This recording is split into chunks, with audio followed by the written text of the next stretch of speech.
Саламатсыздар, урматтуу Чалкан медиа каналынын көрөрмандары, өлкөбүздө алынган акыркы сааттагы жаңылыктар менен сиздерди тааныштырабыз. Каналыбызга катталып, ой пикирлериңиздер менен бөлүшүңүздөр.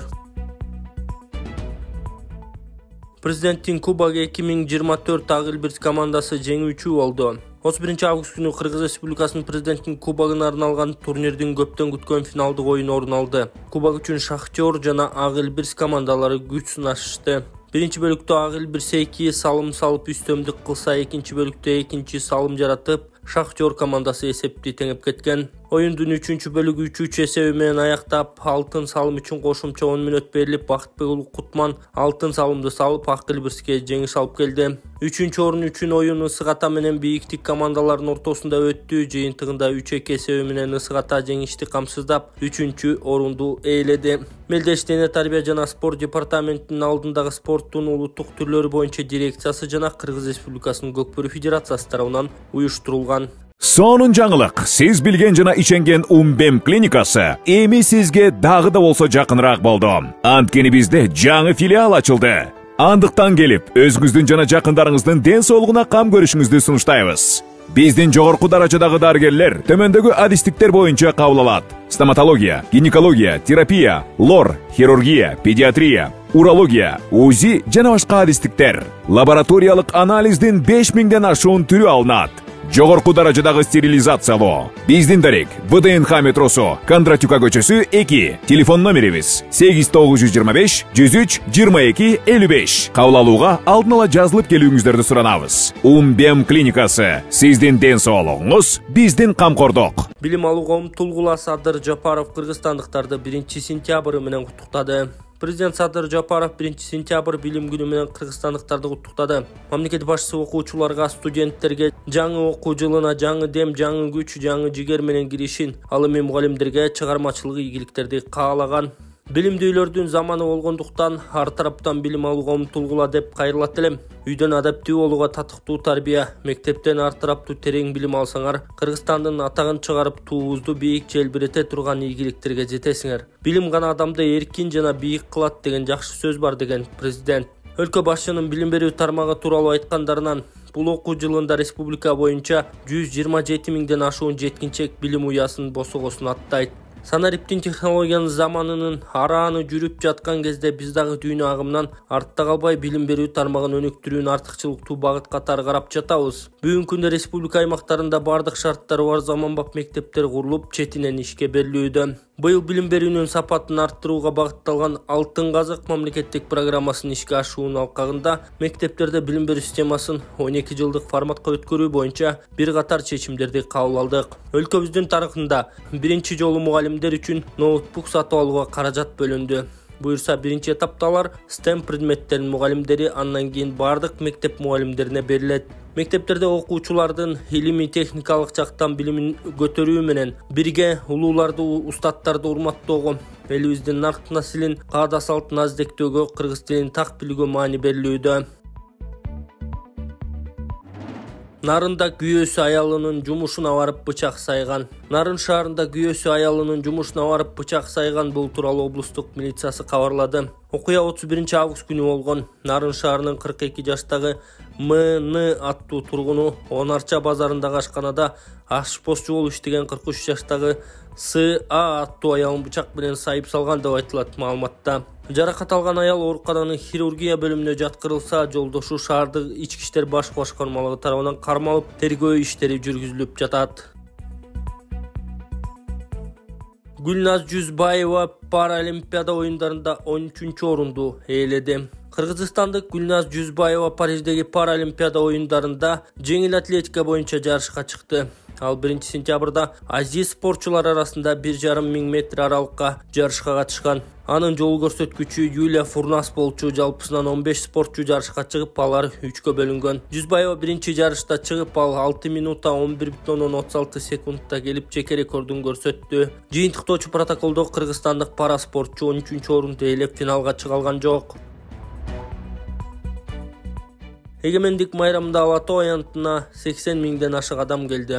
Эгемендүүлүк күнүн жана Кара Кыргыз автономиялык облусунун түзүлгөндүгүнүн 100 жылдыгына Алатоо аянтында 80 миңден ашуун адам белгилешти. Бул тууралуу 1-сентябрда Бишкек шаардык ички иштер башкы башкармалыгынын басма сөз кызматы билдирди. Борбор калаадагы массалык майрамдык иш-чарага коопсуздукту 5000 милиция кызматкери камсыздады. Борбор калаадагы майрамдык иш-чара түнкү саат 2:00 аяктап, кылмыштуу окуялар катталган жок. Иш-чаранын жүрүшүндө 501 бала жоголуп, бардык балдар милиция кызматкерлери тарабынан ата-энелерине аман-эсен өткөрүлүп берилди. Коомдук тартипти бузгандарга чара көрүлгөн. Батуми жана Шашлычная номер 1 кафелеринин ордуна жаңы сейилбак ачылды. Бишкектеги Жал кичи райондагы Батуми жана Шашлычная номер 1 кафелеринин ордуна жаңы сейилбак ачылганын мамлекет курулуш агенттиги маалымдады.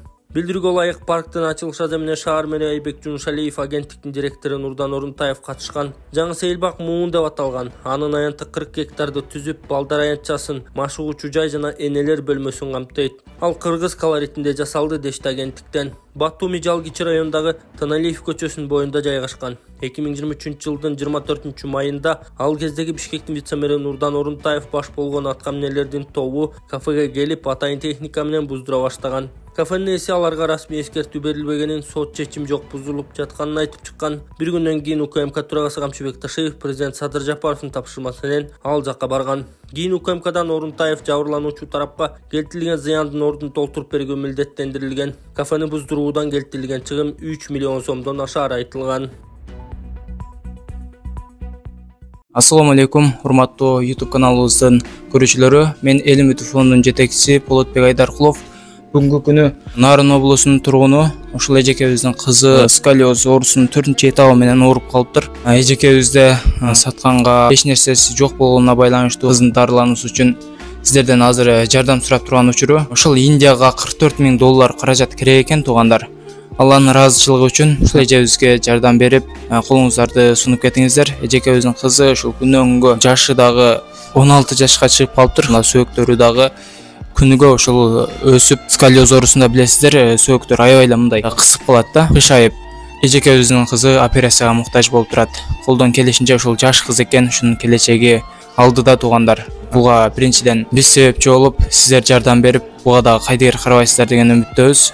Элимитов фондунда дайыма жардам берип, дайыма колдоо көрсөтүп келген сиздер. Индия мамлекетине барып, ушул кыздагы операция болуп, элдин катарындагы кыздардын катарында болуп, жакшы болуп дарыланып келүүсү үчүн салымыңыздарды кошуп кетиңиздер. Ембанк фондук чыгат туугандар. Анан Сбербанк Москва өлкөсүнөн кутургандар үчүн Бактияр деп чыгат туугандар. Ушул эжебиздин кызына буйрукса жардам берип, колдон келишинче өзүңүздөрдүн жардамыңыздарды көрсөтүп кетиңиздер. Саламатсыздарбы, кыргыз элим? Мен Токтогул Майдынанын мамасы.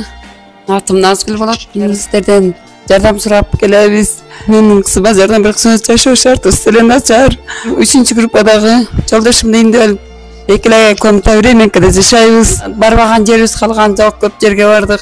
Анан күтөнү туюк төрөлгөн инвалидный болуп, анан канча жылдан бери ушинтип шаарда жүрөбүз, больницалап жардам берип коюшуңуздарды суранабыз көптөн көп. Чүйдөгү ири жол кырсыгы катталды, каза болгон адам бар. Чүй облусунда ири жол кырсыгы катталды, окуянын видеосун көбүлөр соц тармакка жарыялашты. Жол кырсыгы бүгүн саат 16:00 Бишкек Нарын Торгар Туна жолунун Ивановка айылына жакын жерде болгонун Спутник агенттигине милициядан билдиришти. Алдын ала маалыматтар боюнча каза болгон адам бар. 5 унага кылышса, анын бири Hyundai Porter. Учурда окуя болгон жерде патрулдук милиция кызматкерлери иштеп жатышат. Окуянын чоо жайы талкууда, деди ведомстводан. Камчаткада туристтер бараткан тик учак кулады. Камчаткада туристтер бара жаткан тик учак кулап, алдын ала маалыматтар боюнча ичиндегилердин баары каза болгонун РИА Новости агенттиги жазып чыкты. Учурда 17 адамдын сөөгү табылды. Издөө иштери улантылууда деп билдирген Россиянын Өзгөчө ырдалдар министрлиги. Окуя болгон жерде 9 куткаруучу издөө куткаруу иштерин жүргүзүүдө. Айланда жакшы көрүнбөй калгандан туруксуз аба ырайынан улам тик учак жарга урунган болушу мүмкүн деп кошумчалашкан министрликтен. Ми-8 тик учагынын сынык бөлүктөрү 980 метр бийиктикте болгон. Аны борт акыркы ирет байланышка чыккан жайдан табышкан. Алдын ала маалыматтар боюнча ичинде 19 жүргүнчү экипаждын 3 мүчөсү болгон. Кечээден бери Камчаткадагы тик учак радардан көрүнбөй жаткан. Бүгүн аны Николаевка кыштагындагы Важкадеч тоолорунан табышкан. Тергөө комитети аба транспортун пайдалануу боюнча коопсуздук эрежелерин бузуу беренелери менен кылмыш ишин да козгоду. Көчмөндөр оюндарына даярданууга 50 миллион сом жумшалды. Дене тарбия жана спорт департаментинин коомчулук менен байланыштар, эл аралык кызматташтык жана мамлекеттик мүлктү башкаруу бөлүмүнүн башчысы Артур Геварян Кыргызстан Астанада өтчү дүйнөлүк көчмөндөр оюндарына абдан жакшы даярданганын айтты. Казакстанда өтө турган дүйнөлүк көчмөндөр оюндарына даярданууга бюджеттен 50 миллион сомдон ашык каражат бөлүнгөн. Бул тууралуу Артур Геворгян Спутник Кыргызстан радиосуна маек куруп жатып билдирди. Анын айтымында бөлүнгөн акчанын 8 миллион сому курама команданын спорттук кийимине жумшалса, спортчулардын окуу машыгууларына 16 миллион кетти. Казакстанда өтө турган дүйнөлүк көчмөндөр оюндарына 20 спорттун түрүнөн спортчулар катышат. Жалпы делегациянын курамы 288 кишиден турса, анын 180 спортчулар. Калгандары медициналык персонал, машыктыруучулар, калыстар, расмий өкүлдөр. Алдыда өтө турган ири иш-чарага өлкө спортчулары жогорку даярдыкта барышат. Быйыл жыл башында дүйнөлүк көчмөндөр оюндарына даярданууга бюджеттен 50 миллион сомдон ашык каражат бөлүнгөн. Акчанын 8 миллион сому курама команданын спорттук кийимине жумшалса, спортчулардын окуу машыгууларына 16 миллион сом кетти. Мындан тышкары көкбөрү, көкпар боюнча жана жаны бар канаттууларды жеткирүүгө 9 миллион сом каралган, деди Геворгян. Ал Астанадагы көчмөндөр оюндарында Кыргызстан командалык эсепте 1-орунду алуу үчүн баардык күчүн жумшай турганын кошумчалады. Министрлик жаңы окуу жылындагы алгачкы сабак эмне тууралуу болоорун айтты. Башталгыч класстарга билим бул күч темасында 5-11 класстын окуучуларына кыргыз мамлекеттүүлүгүн түптөгөн аталар темасында сабак өтүлөт. 2024-2025 окуу жылынын 2-сентябрында мектептердин 1-4 класстарынын окуучуларына билим бул күч темасында сабак өтүлөт. Бул тууралуу Билим берүү жана Илим министрлиги маалымдады. Мекемеден белгилешкендей, сабактын максаты быйыл 100 жылдык мааракесин белгилеп жаткан Кара Кыргыз автономиялуу облусунун түптөлүшүнө жана билим берүүгө чоң салым кошкон улуу инсандар жөнүндө маалымат берүү. Мындан тышкары балдарга билимдин маанилүүлүгү жөнүндө түшүндүрүү. Ал эми 5-11 класстын окуучуларына биринчи сабак Кыргыз мамлекеттүүлүгүн түптөгөн аталар темасында өткөрүлөт. Сабактын максаты Кыргызстандын мамлекеттүүлүгүн түптөө үчүн Кыргыз автономиялуу облусун түзүүнүн маанисин түшүндүрүү. Азыркы мамлекеттүүлүктү түптөгөн аталар жөнүндө айтып берүү, Кыргызстандын тарыхына жана азыркы заманга карата өзүнүн жарандык позициясын калыптандыруу, деди министрлик. Эске салсак, июль айында Садыр Жапаровдун жарлыгы менен 5 адамга азыркы Кыргыз мамлекеттүүлүгүн түптөгөн аталар наамы ыйгарылган. Алар Абдыкерим Сыдыков, Иманалы Айдарбеков, Жусуп Абдрахманов, Абдыкадыр Орозбеков жана Ишеналы Арабаев болду.